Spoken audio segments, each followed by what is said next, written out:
foundation. Artinya Pancasila kita tempatkan di dalam kondisi diskursif, tidak final, tapi menimbulkan percakapan.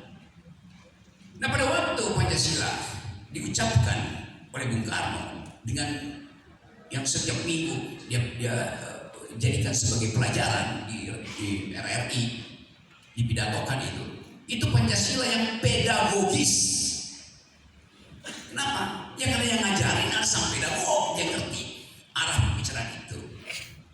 Jadi Bung Karno mengajar sendiri bangsa ini sebagai pedagog dengan ide yang dia kumpulkan dari seluruh pikiran dunia. Pancasila itu bukan asli Indonesia, Pancasila itu adalah kompilasi dari semua pikiran dunia. Ateisme ada dalam Pancasila yang namanya humanisme.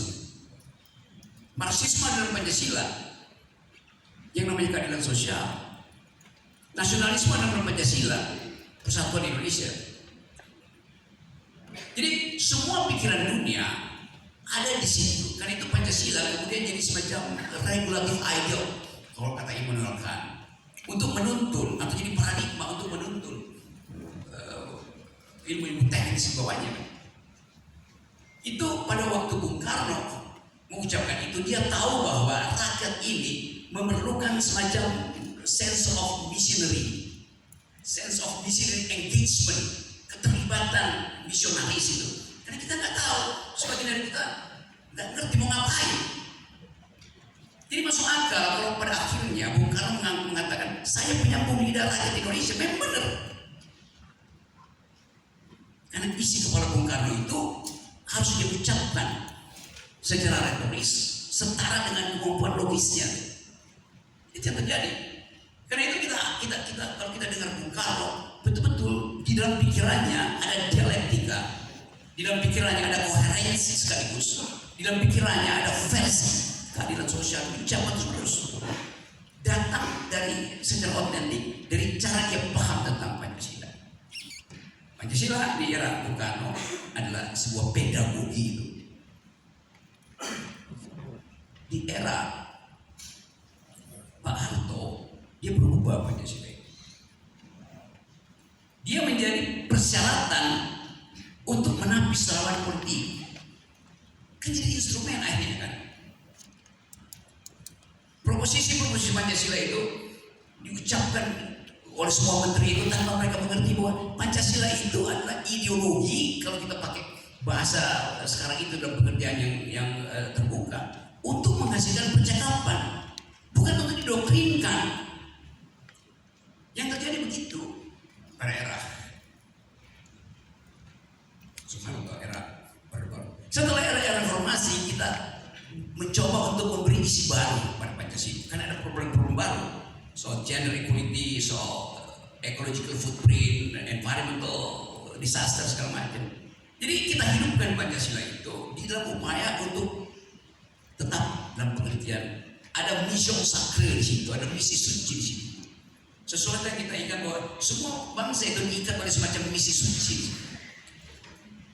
Tapi dalam perkembangan kita lihat bagaimana yang disebut mission sacre itu, sense of missionary engagement, mengalami reifikasi, mengalami pengkeras kepalaan.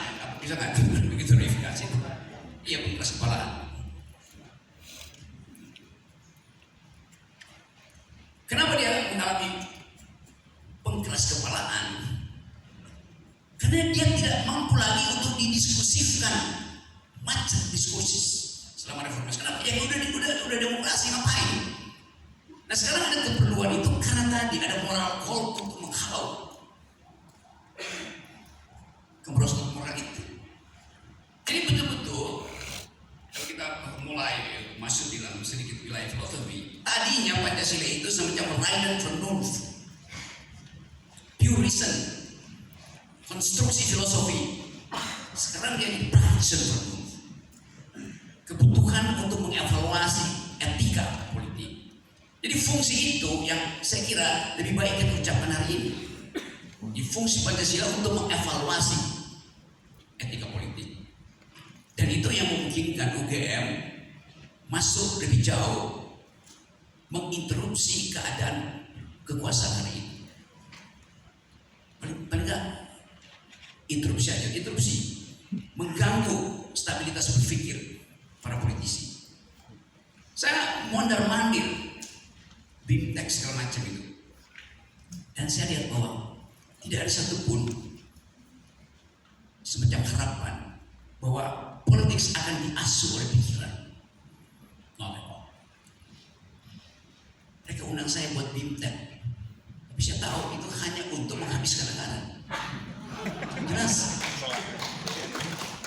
Jadi kondisional ini yang buat saya hari-hari ini menjadi relevan kalau kampus bring politics kembali ke kampus. Dasarnya gitu. Nah, kalau setelah kita seminar hari ini dan kita pastikan bahwa Pancasila akan jadi ide praktis, ide penuntun praktis. Pertanyaannya adalah paper yang Anda tulis sejauh ini itu akan jadi proposal akademis, proposal oposisi, atau proposal proyek. Anda kan menulis 120 karya ilmiah, mau apa itu? Mau dipakai sekedar sebagai pengantar untuk nyari proyek di Pemda yang lagi menunggu 1.200 triliun dari APBN kita. Kan hanya itu.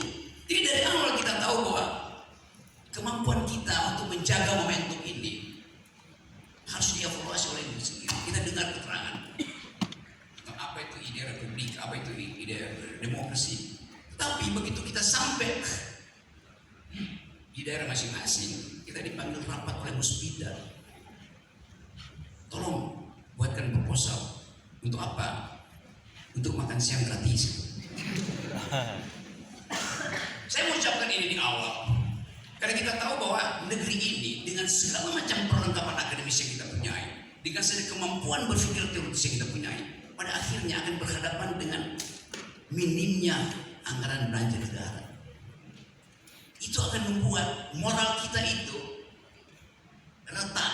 Dalam keretakan itu kita dibujuk untuk berhenti menjadi oposisi, berhenti berpikir, kan dasarnya itu kan.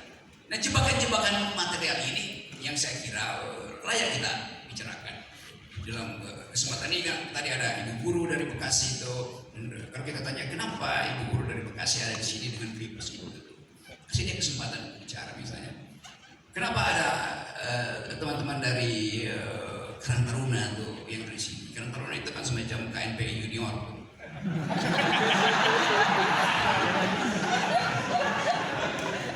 Jadi sekali lagi